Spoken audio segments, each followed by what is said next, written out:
Stand clear of the closing doors, please. Welcome to Subway Sports Talk. My name is Peter Kennedy, and I am your host. Thank you so much, as always, for tuning into SST on Apple Podcasts app, Spotify, and on YouTube. It's time for everybody's favorite part of the week, maybe a lot of people's favorite part of the week. I'll say that with confidence. It's time for Week 5 NFL picks. Now, if you've been following us to this point, you are a loser because we are losers to this point. Combined record of 23-37. I could see my co-host cringing across the screen right now. 23-37, not where we want to be, but we're trusting the process. We're going to keep moving forward. We'll be here all 18 weeks of the regular season, all weeks of the playoffs, and we're going to start turning the ship around. Here to do so with me today, the one, the only, Mark Shenloogian. What's up, my guy? Let me tell you, it's been a rough past week. I was debating not showing up this week. However, I have much more courage than our third wheel, Pat Boyle, who is coincidentally MIA after another subpar week, to say the least. So, but I'm here, and I've shown up, and that's half the battle. So that is definitely half the battle, and Pat deserves to be thrown under the bus right away because he's not here. He's not here to defend himself. He's not here to put in picks. He's not here to talk about what he did last week, but he already did that on Tuesday. He talked about what he did last week. He had the best week out of us last week, Mark. He went 2-3. You and I both 1-4 after having winning weeks the week prior. So it's not like we haven't tasted success yet this year. You know, we know where we're supposed to be, and we're getting there. You missed a game by a half point with the Bears not covering 7.5. And you also missed with the Lamar Jackson 170 passing yards, which I'm sure had to sting. So, you know, a couple moments away from 2-3, 3-2. Same for me with the Broncos not covering 8.5 is what it is. So that's what happens this year. That's what happens every year. You lose in the margins. You got to make the right picks. You got to trust the process, as we've said this entire time. So, Shen, any quick notes before we start and get into our picks? Any notes for Pat, for you, for me, for everyone out there listening that you want to get out there before you take off your first pick? Look, we're doing this for 18 weeks. You know, everybody's bound to have a week where they get crushed. Like I said, the things that hurt earlier in the year with, you know, some of the kicking mishaps and whatnot, I haven't had those breaks go my way. And then you have the one bad week and it kind of, you know, snowballs, and that's what happens. You end up 6 games under at 7-13 right now. So just need some things to start bouncing back my way. You mentioned the half point with the Bears game and Lamar missing by 26 yards. And I think he threw for like less than 50 yards in the second half as they squandered that 20-3 lead. It's just unfortunate. But we're back this week, and there's still more than half the season left. So plenty of time. Yeah, people talk about game script when it comes to fantasy a lot, but it's the same thing with betting as well. Sometimes game script can really change the way something takes place, where you have a chance to cover and then you don't, or you have a player prop and then you don't have a chance at it because of the way the game played out and they're running more than they usually do, whatever. All those things make a big difference, obviously, with overs and unders as well. So let's get into it, Mark. Why don't you kick us off? And actually, let me say this first. Pat's not with us for this episode. That's okay. His picks will still be out there. We're going to make him work extra hard because he's not here, and either make some videos or at least a couple videos. And obviously, he'll still put all his picks in, and we'll post those on social media at Subway Sports Talk, Twitter, Instagram, TikTok, the whole 9. So stay tuned for Patty Boyle's picks. Follow him at Pat Boyle 44, and you will get some Pat Boyle picks to fade if you so choose. But I was going there. I'm glad you threw it in.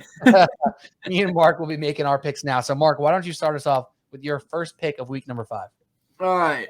Pick number 1, 2-game parlay. I'm sticking with it. It's worked in the past, and it's got to turn at some point. Tennessee Titans on the road against the Washington Commanders. Titans started off the season 0-3. Big division win last week against the Colts. Defense is playing much better. I know you're playing Indianapolis, and Matt Ryan and co. is nothing to ride home about, but Derrick Henry was able to go back over 100 yards in this game. And look, I'm not a Carson Wentz believer. That's just what it is. So give me Tennessee to keep it rolling, inch their way ever so closely back to 500 here, ride Henry again towards another win. And then we're going to parlay that with the Buffalo Bills at home, the biggest favorites of the entire week. 14-point favorites at home against Kenny Pickett, making his first start. Kenny Pickett got picked 3 times by the New York Jets last week. And the Buffalo Bills are back home this week after being on the road the past 2 weeks. So I really don't, anticipate much of an issue there. They're minus 850 for a reason. That's going to bring the Titans, who are sitting around minus 130 right now, down to minus 105 parlayed together. So we're going to go Tennessee Titans money line with the Buffalo Bills money line minus 105. Pick one. So did you mention this too, that the Titans are just minus 1.5? Did you mention that? Did not. In real life, yes. Money line. Not in real life, but yeah. So that's my point. That's why I just wanted to make sure I clarify. For the Titans, they're minus 1.5 in the real spread. So you're only really buying 1.5 points there. And then for the Bills, you're obviously using way more points. I'm doing air quotes here for anyone listening on audio only, to get that down from 14 to money line to make it still in that reasonable odds range. Is that what's happening here? Yeah, just money line. They're minus 130. Look, I don't see any version where the Bills lose unless Josh Allen gets injured. I don't even think that game's going to be close regardless. So right. It's just there to be there on the 1 out of 1,000 chance the Bills somehow lose this game. Right. After with how flat they started out last week, and like they said, they're home. I don't anticipate any issues. So, right. And in reality, like, if you really wanted to, you could probably just go Titans straight up minus 1.5. If you want, not for the sake of this purpose, but for anyone out there, if you don't mind laying the 130 juice, you can just go Titans money line by itself. But what an awesome way to get this to minus 105. It makes perfect sense, especially for how we're setting up our picks. I love that. What would you rather risk, Pete? Them covering by 1 point, or worrying about Buffalo to beat Pittsburgh, who's making quarterback change with a rookie QB? So with these stupid games this year, it could easily be a 1 point game. That'll something we'll have to keep an eye on for next week. Shock me. A 1 point game on Sunday. We're gonna have to text each other and say, "Oh my God, Carson Wentz, you magician, you fool!" That's fantastic. All right, my first pick. I'm going with a teaser, standard 6-point teaser on DraftKings right now. Currently, the Green Bay Packers in London are minus 7.5 against the New York Giants. Going to bounce that down to minus 1.5. And then the Vikings are also home. Little NFC North teaser action against the Chicago Bears, also at minus 7.5. So you take those two things together, and all of a sudden you're looking at a normal 6-point 2-team teaser minus 120 with the Packers to win by 1.5 and the Falcons to win by 1.5. I absolutely love this. I think the Vikings are starting to hit a little bit of a stride offensively, starting to look a little bit more normal. Everyone's still pointing to that game against the Eagles on prime time. Well, guess what? This game's at 1 o'clock, and no one's going to be paying attention because the Bears are boring as hell, and there's a bunch of other more exciting games on in the 1 o'clock portion of the slate. That's where Kirk Cousins thrives. That's where you want to bet him, and you don't even need him to cover the touchdown. You just need him to cover the 1.5. The Bears can't score with this Vikings team. That's that. Pretty similarly, the Packers and the Giants at 9:30 in the morning in London. You get the Packers down to minus 1.5. I can't fathom a world where the Giants beat the Packers here. And with the 1.5, you got to feel really good about it. I think the running attack is going to be very strong for the Packers in London here. The Giants defense has looked okay at certain points of this season, but they haven't been great against the run. And the Packers defense is a little bit susceptible to the run. So it's going to be a whole lot of Saquon. But when it comes down to Saquon versus Aaron Jones and A.J. Dillon, I look at that as a wash at best for the Giants. And then you go to Aaron Rodgers and how much more comfortable he's getting with his offensive weapons and the Giants not being able to pass the ball. This one feels really good. Packers minus 1.5, Vikings minus 1.5, normal 6-point 2-team teaser minus 120. All right. This pick's pretty similar, Pete. 3 legs. I'm breaking out the 3-legger here. I can't see any of these teams losing. They're all home. Well, Green Bay is they're pick number 1. They're kind of home. Green Bay Packers money line, leg 1, for all the reasons you just listed. Look, I still just think the New York Giants are absolutely pathetic and total frauds. The weakest 3-1 team in NFL history. If you dig into the numbers, I haven't, but it's obvious. They can't pass. Yes, they can run a little bit, but they're also playing nobody. And their past 3 games have been at home. The one road game they played, they were down 13-0 at Tennessee. They now take on the Green Bay Packers that suffered a little bit of a scare last week against the New England Patriots and Bailey Zappi. Aaron Rodgers called out the team after the game saying, hey, this way we're winning is it's just not sustainable. I expect Green Bay to come out much sharper and get off to a fast start in this one and really make the Giants into a one-dimensional team here. And by one-dimensional, they might as well be zero dimensions because Daniel Jones is pathetic at quarterback. He'll be taking grad classes at Duke within 2 years, mark my words. So that's leg one, Green Bay Packers. Leg two, Minnesota Vikings money line. Again, Pete, for all the things you described, the Chicago Bears are an absolute mess. They can't throw the ball. They can run the ball against bad teams, but in division game, David Montgomery's questionable for this game. I don't really trust Khalil Herbert. The Vikings are just better. I know they're coming back from London last week, but I fully expect them to have more than enough, even maybe not at 100% freshness here to get past the Bears. They're just awful. And then leg three, Tampa Bay Buccaneers money line over the Atlanta Falcons. Give me the Bucs at home. Off a 2-game losing streak. They should get a little bit healthier again this week with everybody that's been banged up. I know the majority of them played last week, but, another weekend, they should be healthier. I just can't see the Bucs losing 3 games in a row, especially dropping 2 in a row at home. So 3 big favorites, all at home, Green Bay, Minnesota, Tampa Bay, plus 105. How do you argue that? How do you go against that pick? But, Mark, we've said that before, right? We have. Before. We have. How do you go against it? I personally, I love it. I am leaning, and I might get to it in a little bit here. I'm leaning on the points perhaps with the Falcons because it's currently plus 10 on DraftKings. And, the Bucs haven't really shown much of being able to blow people away. The Falcons have been sneaky competitive, but by all means, do I expect the Bucs to win this game, right? But it's a 10-point spread. You're working 10 points here. I like that. I like where your head's at. All right, on to my second pick. I'm going to go with the Dallas Cowboys straight up. No funny business. Plus 5.5 currently on DraftKings. And now, unfortunately for me, this is a game that has moved a little bit. It opened up at 7, but obviously with the Rams playing the Monday night game, that went really poorly for them. That went down. That's okay. I'm still liking the Dallas Cowboys plus 5.5. I think that is a game that's going to be close. Rams offense very far from clicking. Cowboys offense done a very good job, getting to the red zone and putting points on the board. That's the same offense that the Rams have been so far this year. So I think the Cowboys have a chance to really make Matt Stafford uncomfortable on Sunday here with the pass rush of Micah Parsons and that whole crew. And then also what the Dallas's weakness has been so far this year has been the run defense.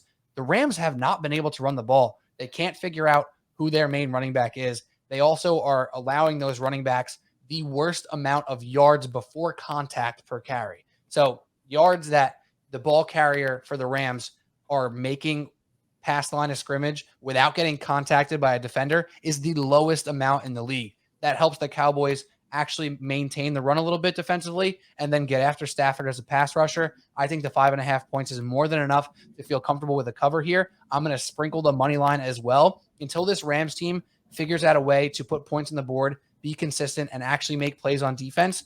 I'm okay getting 5.5 points here. I think it's going to be close. The Cowboys are going to have to put a couple touchdowns on the board, maybe just 2, though, Mark. I could easily see this being a 21-17 game. I think it's going to be close. I like the chances with this defense making plays, making Stafford uncomfortable, Cooper Rush doing just enough to cover that plus 5.5. So Cowboys plus 5.5 at the Rams, which I imagine will not even be much of a home field advantage because Cowboy fans travel. They're already all over the place across this damn country. So I'm fine with it. Going to be a lot of Cowboy blue in Los Angeles on Sunday at 4:25 Eastern time. And it's going to be a tough game for Stafford. So plus 5.5 Cowboys at the Rams. I love it. Sounds good. All right, pick number 3. I kind of wavered here with one of the legs here. Let me start with the first leg that I'm very confident in. Cincinnati Bengals plus 10.5 Sunday night against the Baltimore Ravens. Couple of reasons I like this. You're getting 10.5 in division game, primetime game, and I don't trust the Baltimore Ravens secondary. And I'm not sure Jim Harbaugh trusts the Baltimore Ravens secondary after last week. There could be a lot of dysfunction here with the Ravens after the way that game ended. Harbaugh and Marcus Peters got into it. I still don't think Lamar Jackson can throw the football in big games. And Joe Burrow has Jamar Chase. and T. Higgins. And if you actually look at the numbers when they're both on the field together, T. Higgins has better numbers than Jamar Chase, but he doesn't have the name that Jamar Chase has. So give me the Bengals plus 10.5. That should be more than enough. They could easily win this game. 10.5 points with their offense. They should be able to keep it that close. Leg 2, I was between two teams here. I was between the Saints and the 49ers money line. I'm not liking the Saints injury report. Michael Thomas and Winston both not practicing. Less worried about Winston playing, more worried about Michael Thomas in the offense. So I'm going to ride with San Francisco to build that win streak to 2. They had the pathetic loss out to Denver, but then they looked like a brand new team at home against the Rams last week, and with that defense. And Baker Mayfield, he's just been, what is he, ranked 33rd, the 33rd best quarterback in the league that starts 32 QBs. I think Matt Rule's lost the locker room. I don't like the way that they utilize Christian McCaffrey. To me, he's not getting enough catches. He had 9 last week, as most all season, but they really came in garbage time. So I don't think they're getting the most out of him. They're definitely not getting the most out of DJ Moore, mainly because Mayfield can't find him with a drone. So give me the 49ers money line to get, and especially, work George Kittle in much more than they have with him getting healthier since he's been hurt. And the Bengals plus 10.5, minus 120, pick 3. You said Bengals plus 10.5, correct? I want to make sure I wrote that down correct. Correct. Yeah. That game should probably be close, right? I think if you base off last year as well, right? It's 3 in favor. And they crushed them both times last year. Yeah, that's exactly what I was going to say. The Bengals crushed the Ravens last year, and even if you don't think that's going to happen this year, I mean, how much sense does it make for the Ravens to blow out the Bengals? We see how bad they've been at holding on to leads. So plus 10.5 for the Bengals sounds like a beauty. And I've been a little bit higher on the Panthers this year, and I've been burned so far on it, even though I think they did cover a teaser for me or two so far this year. Like, they just don't have any juice right now, right? They don't have any juice. And the Niners, I thought about looking at their straight up spread, and I just felt really uncomfortable by it after the big win against the Rams. How do they show up against a defense that's not bad, right? Like, the Panthers defense is the only real bright spot so far. It's not bad. So I love that pick. All right, I'm going to go with my next play here, and I'm going to go another straight bet.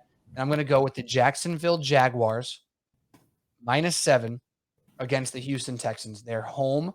So it's it's at it's at Jacksonville.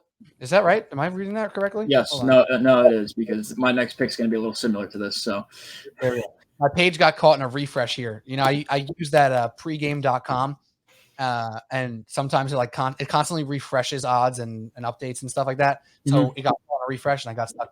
Jaguars minus 7 at home against the Texans. So here's my rationale on this pick here. The Texans, for not having a win this season, have had a relatively easy schedule. So they tied with the Colts, which felt like a win for them in week 1. Now seeing the Colts and what they've looked like, even though they beat the Chiefs that one night, like they're not a very good team. And as we're recording this podcast, we're getting texts in our group chat. Damn, this game is ugly. Like, damn, the Colts and Broncos both kind of stink. What's going on? So Texans played the Colts. Then they play the Broncos, only put up 9 points. Broncos defense pretty good, whatever. Broncos also not pretty. Then they lose to the Bears, who have been one of the worst teams in the league as well. Lose by 10 to the Chargers last week when the Chargers looked mediocre. So this is a point for me where I think the Jaguars put their foot on the gas a little bit and let these AFC South know who's here and say, hey, we are not going to be just a little one-trick pony who shut out the Colts earlier and beat the Chargers big. We're going to be here all year, and we're going to show that these little teams in our division, in our conference, in this league can't even hang with us. I think the defensive talent of the Jaguars is really good. They look super fast when you watch them. Some of their young guys, their rookies, have been awesome. And Trevor Lawrence, yes, not a very good game for him last week against the Philadelphia Eagles. Guess what? The Philadelphia Eagles have one of the best O-lines and one of the best D-lines in all of football. The Houston Texans don't have one of the best anything in all of football. So I think the 7 doesn't scare me at all here. I think this is a point for the Jaguars to let the AFC South know who's here, who's in it to win that division. Jaguars minus 7 at home versus the lowly Houston Texans.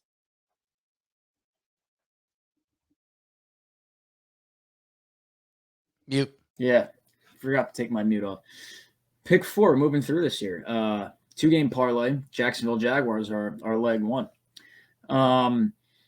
For many of the reasons you said, Pete. But for me, what it comes down to is I'm just going to continue to fade the Houston Texans and Lovie Smith and Davis Mills or whatever his name is. Pretty sure I got it right. But the game's in Jacksonville, division game.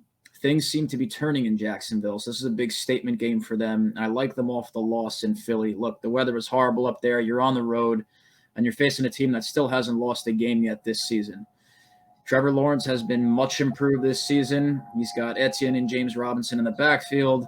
He's got a weapon in Christian Kirk. A couple weeks ago, I kind of knocked him. He is viable. He's not some superstar, but he can get the job done.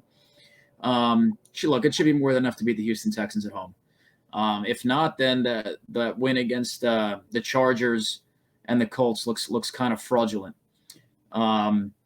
So that's leg one. Leg two, look, I've come here for 4 straight weeks, and I'm going to continue to say it. Week 5, I'm going to continue to ride the runaway train that is the Philadelphia Eagles until they lose a game. I just don't see it being this week either. You're going against the Cardinals.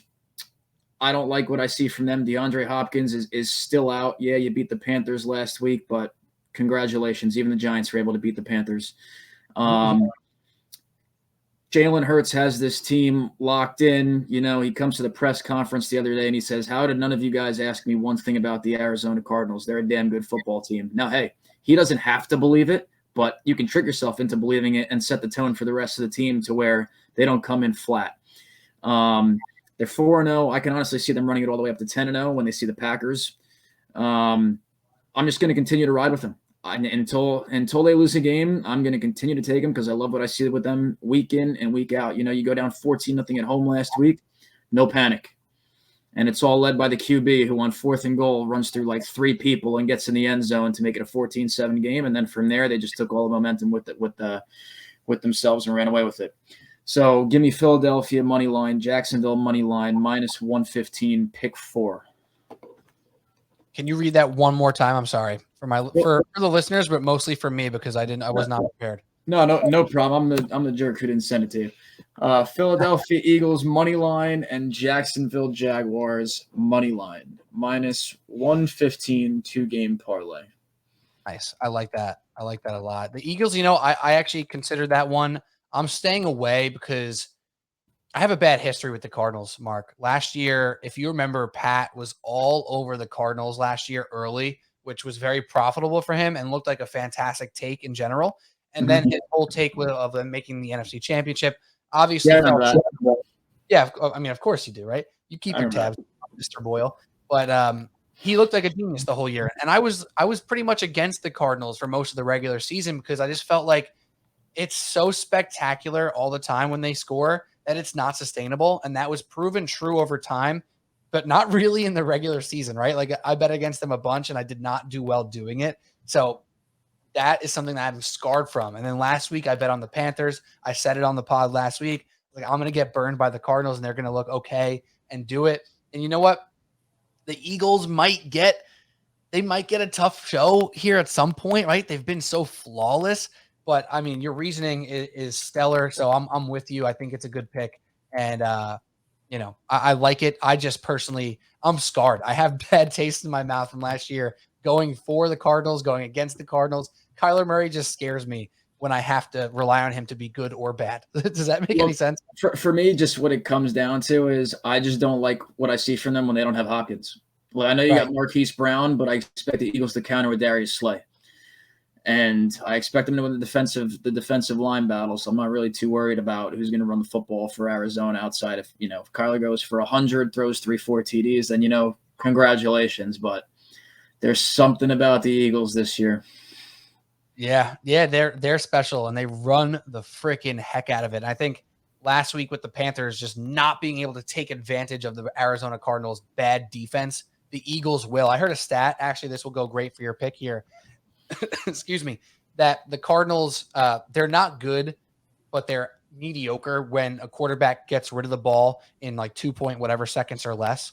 That's like standard time, right? Mm-hmm. They're mediocre in that statistic. But when the quarterback has the ball behind the line of scrimmage, able to pass for for over that amount of time. It might have been over 3 seconds or something like that. They are like one of the worst teams in the league and get absolutely torched. And because of the Eagles' strength with the offensive line and Jalen Hurts' ability to extend plays, throw from outside the pocket, move the pocket, all that stuff, like it really goes into the Eagles' favor here that the Cardinals are just going to get burnt and torched deep. So this might also be a spot for people to throw on the A.J. Brown props, throw on the Devonta Smith props, because Jalen Hurts might have a field day. Even if the Cardinals offense shows up, this Eagles offense should absolutely have a field day against the Cardinals defense. All right, moving on to my fourth pick. I'm going with the teaser here. 2 underdogs that I'm bumping up here. One's going to be the New York Football Jets, baby. We're going to take them from 3.5, push them all the way up to 10.5. Then we're going to take the Detroit Lions from 3.5 up to +8. It's -120 odds. So I'll start off with the Jets and the Dolphins. Obviously, we know Tua Tagovailoa is not going to be playing in this game. It's going to be Teddy Bridgewater. Much less likely is Teddy to blow somebody out. So getting the Jets up to 10.5 feels very good. You also have a Jets defense that's been probably a little bit better than they've gotten credit for this year. They have some talent out there. Sauce Gardner has been having a fantastic rookie season, and their defensive front is very, very decent. It's not amazing, but it's definitely a little bit above average. So I like getting the 10.5 there, and they're in New York. Zach Wilson, one more week. He looked all right last week as well. Detroit Lions have had one of the best offenses in the entire NFL this year, Mark. They're averaging 6.5 yards per play right now. That's number 1 in the NFL. The New England Patriots, on the flip side, not a very explosive offense. And now, is it going to be Brian Hoyer? Is it going to be Zapke? He's on IR. Hoyer's on IR, or is he starting? As of today, he's on IR. Oh, as of today. Oh, earlier today when I was looking at this, they were still had a possibility of him playing. Well, either way, Zappe or him, doesn't really matter. Yes, they can run the ball a little bit, and the Lions defense is not very good, but the Patriots are not built to score fast. They're not built to put up crooked numbers. They are built to grind things out. They're built to make the other team uncomfortable for a long period of time. They're not putting up crooked numbers. The Lions can put up crooked numbers, and you get them up to +8 in this teaser here. You keep the back door open for Jared Goff, which he loves so much, but you also have an offense in the Lions who can put up points quickly, and all of a sudden they're moving down the field. Yeah, there's something to be said about the fact that the Patriots are favored in this game at all. I think there's a little bit of a begging people to be taking the Lions at +3.5 because they've been so much more exciting. Their offense has been so much better, and Belichick might just be able to shut down Goff and the Lions offense. I still think the 8 points is going to feel really good. If this goes in the Patriots' way, Mark, I think it's going to be a game that hardly reaches 24 points, and that really lends itself to the Lions covering this 8. And if it goes in the Patriots, against the Patriots, then the Lions are obviously going to cover the 8. So Jets +10.5, Lions +8, -120 odds. That's my my fourth pick. All right, last pick for me. You know, I was debating going with the monster same game parlay with the team money line that burned me last week because Lamar just can't throw. But unfortunately, DraftKings doesn't have the props up for the game I was interested in doing that yet, which is the Monday night game with the Chiefs and the Raiders. So that's unfortunate. So we're going to do a 3-game teaser instead. I might as well be Pat Boyle at this point. I don't know what's taking over me. I mean, it's guaranteed. They're guaranteed to lose. He does it every week, and look how good he's doing with it. 3 legs. We'll start with the first one. Miami Dolphins. We're going to take them from -3 and put them up to +3.5 here against the Jets. Look, I know Tua is not playing, and it's going to be Teddy Bridgewater. But they still got Jalen Waddle and Tyreek Hill. And Teddy Bridgewater, you know, he's not like a superstar, but he can more definitely move the ball. As he did a little bit last week after Tua went out. And the New York Jets are still the New York Jets, Pete. I know they won last week against the Steelers, but that's against Kenny Pickett throwing 3 picks, and Trubisky played half the game. The Miami Dolphins are not the Pittsburgh Steelers. I'm not worried about them being on the road because they travel there once a year. And again, it's still the New York Jets. And the Dolphins can also lose this game by 3, and you're still good. So Miami Dolphins +3.5. Second leg, we're going to bump up the Los Angeles Chargers from, I think they're giving 2 right now. We're going to bump it up to 7.5. Or they're giving or getting 2. We're going to bump it up to 7.5. Keenan Allen should be back this week. I've also said that the past 2 weeks have been proven wrong. However, this week actually looks like the week he will indeed be back. The Chargers finally got a win last week after dropping a game against the Jags, dropped a game against the Chiefs. I'm riding with Herbert to beat Jacoby Brissett. That's really what it comes down to. This Chargers defense is a little banged up. I know Bosa's on IR, but it's one player that doesn't make a team. You still got Derwin James, you still got Khalil Mack, and you still got a lot of other guys on the Chargers defense. And hey, if the New York Jets can go into Paul Brown Stadium or whatever they're calling it these days and get a win, there's zero reason why the Chargers can't keep this under 7 points. I think they could win as well. So, but we're going to go with the Chargers plus 7.5 for leg 2. And then finally, the last leg, the Kansas City Chiefs at home, Monday Night Football against the Las Vegas Raiders. We're going to go from -3 to plus 3.5 here on this one as well. Look, if the Chiefs somehow lose this game, I can't see it by being more than 3. I know I say that a lot over the past couple of weeks. Majority of them, I have been right. You got Mahomes. They're getting more and more comfortable week in and week out with the new guys on offense. You know, Tyreek Hill's not there anymore. Travis Kelce always seems to go ballistic against the Raiders no matter where the game is. You like what you saw last week out of the run game. Allaire finally gets in the end zone twice. Pacheco was a 7th-round pick running like a 1st-round pick. So plus the 3.5 should definitely be safe, and I'll ride with Mahomes in prime time over Derek Carr any day of the week. I know there is a certain person who's not here right now to speak who's in love with these Las Vegas Raiders. You might as well just go take your money and gamble at a casino than bet on the Raiders, in my opinion. So we're going to ride with the Chiefs plus 3.5 as the final leg. Overall, though, Miami Dolphins plus 3.5, Los Angeles Chargers plus 7.5, Kansas City Chiefs plus 3.5. -105, 3-game teaser. That's the last pick for me for week 5. You know, you said Keenan Allen will be back 2 weeks in a row. And guess what? The Chargers still won by 10 and covered last week. So maybe it doesn't quite matter.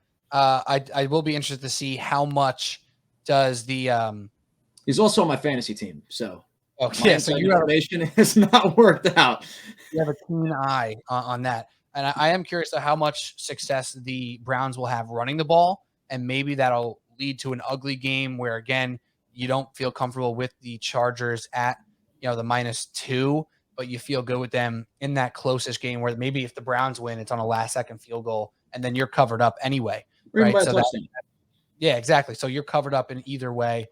So I do like that pick. All right, I'm going to go with my last pick, a little bit of a change up here from what I teased earlier as what I was going to talk about. It was going to be the Falcons plus 10 is what I thought you thought I was going to talk about. But instead, I'm going Buccaneers -10, Mark Shenloogian. I'm going Buccaneers at home -10 against the Atlanta Falcons. The Falcons, a team that I've backed a couple times this year already, 2 times in a row, actually, with success. But what I'm looking at here is Tom Brady has beaten the Atlanta Falcons 4 times in the last 2 years as the quarterback of the Tampa Bay Bucks. 3 of those 4 times has been by over 10 points. So the fact is Tampa and Brady have owned this Falcons team. The Falcons also just got banged with an injury I think is very important.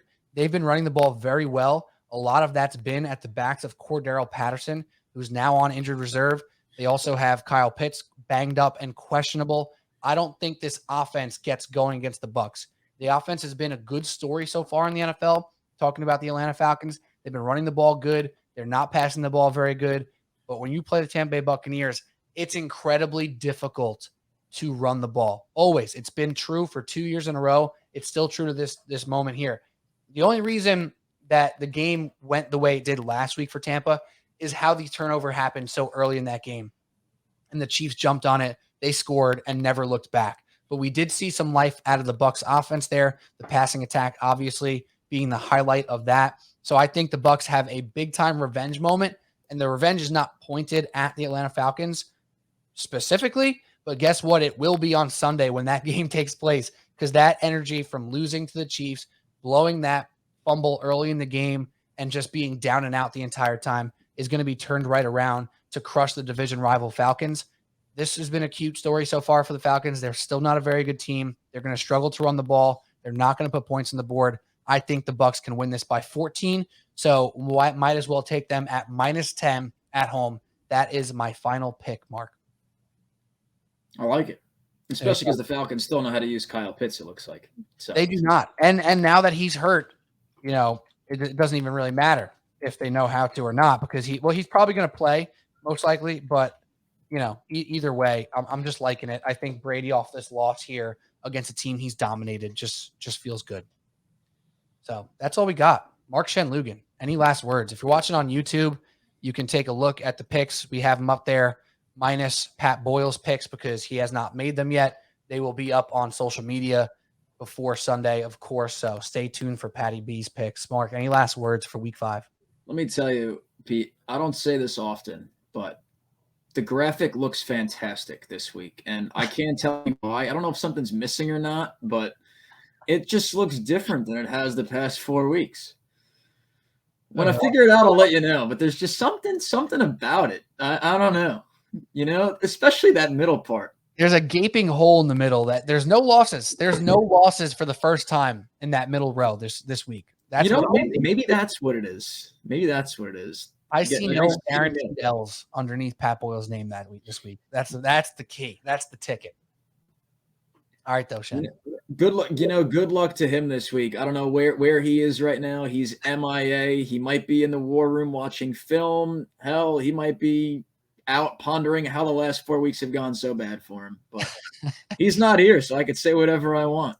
After he heard you say that you watched 3,000 hours of film last week, he just put himself in the lab, and he hasn't figured out that that's impossible. So he's trying to reach 3,000 hours by Sunday, but he didn't do the math yet. He didn't realize that it's not possible, Shen. That's what's going on right now. Yeah, in a 7-day period, let me tell you, that's a lot of hours to put in. It's a lot of hours to put in. You got to double up. I don't know. He might be running Madden simulations trying to figure it out right now. He could double it up. He could triple it up. I'll tell you what, he still ain't sniffing 3,000 in 1 week the way I did. Oh, man. I got to go back and check the tape and figure out how I did that. And then, just come back, prepare, make some adjustments, and go back and get it next week. Oh, that's fantastic. All right, Shen, thank you as always to you. Shout out, Pat. We'll hear from him soon. I'm Pete Kennedy, Subway Sports Talk. Picks week 5. You know what it is. We'll talk to you soon. Cheers.